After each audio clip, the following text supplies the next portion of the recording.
Called Ramses the Great, Pharaoh while Egypt's power and prosperity flourished, this warrior king was to rule for 67 years, bring peace to the empire, father nearly 200 children, and leave his mark on fully half the monuments in Egypt. Ramses was only about 20 when his father, Seti I, died in 1290 BC. Seti had ordered his funerary temple built at Abydos. One of Ramses' first acts as pharaoh was to travel there to complete it. To all Egyptians, this was the most sacred city on earth. Here, drawn by some mystical identification with Abydos and the long-dead pharaoh, an extraordinary woman known as Omm Sety was to come 3,000 years later.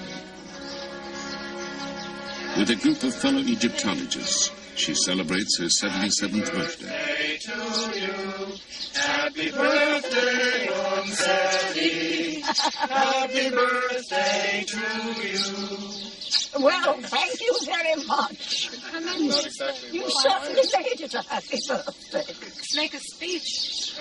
Make a speech. Lovely. I am. I'm afraid it was a mass-produced one, but... Never mind, that won't matter. My heart, my mother, my heart, my mother, my heart, whereby I came into being. Do not stand up and witness against me at the judgment. I think that's the text it should be. You got it. Oh, thank you very much. To Omm Sety at her 77th, on her way to 110. Thank you. Let us drink to our dear old friend Ramses II. Born Dorothy Eady in England, she says something called her here from the time she was a child. She came here 50 years ago, married an Egyptian, and had a son whom she named Seti. From then on, she was known as Omm Sety, which means Mother of Seti. She has devoted the last 30 years of her life to the study of Seti I's temple and become an expert on him and Ramses II. Ramses tells that he came to Abydos alone, you see, in the first year of his reign after his father was dead. And he found that the decoration of this temple was incomplete. In the inscription, he says that I ordered the work of my father to be completed. And all the works which my father had started and were still incomplete, I had them finished.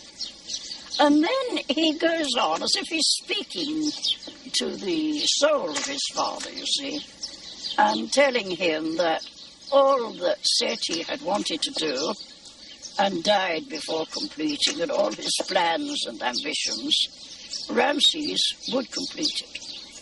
And he said, so long as I am ruling, it will be as though you are still on the throne. He was a nice fellow, and he was a very good son. When Omm Sety came here for the Egyptian Department of Antiquities, the temple was in ruins. Its reconstruction became her passion. They confronted me with a pile of fragments of inscribed stone. There were over 2,000. Some were very small, some were very big. My job was to copy the inscriptions on them, catalogue them, and where possible, fit them together.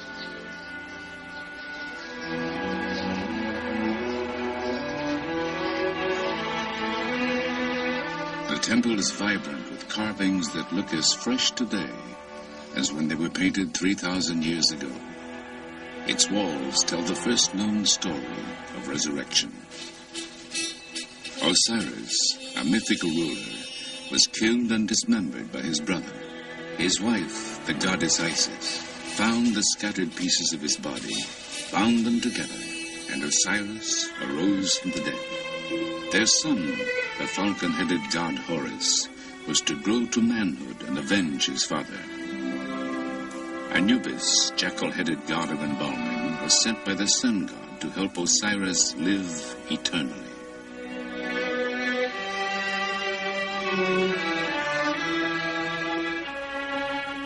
The Egyptians believed that because Osiris died and rose again, they too could achieve immortality. Worshipping Osiris, Seti assures his place in the afterlife.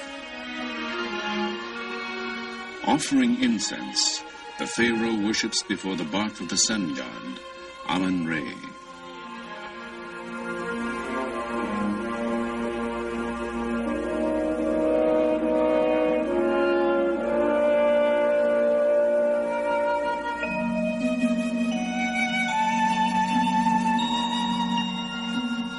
Just as Seti offers bread, ducks, figs, and a pomegranate to Isis, Om Seti follows the ancient beliefs.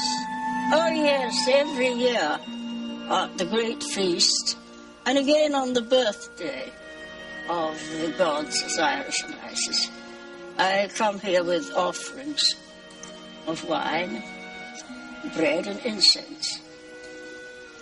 Oh, I love coming here. You know, it's a place I really do feel at home.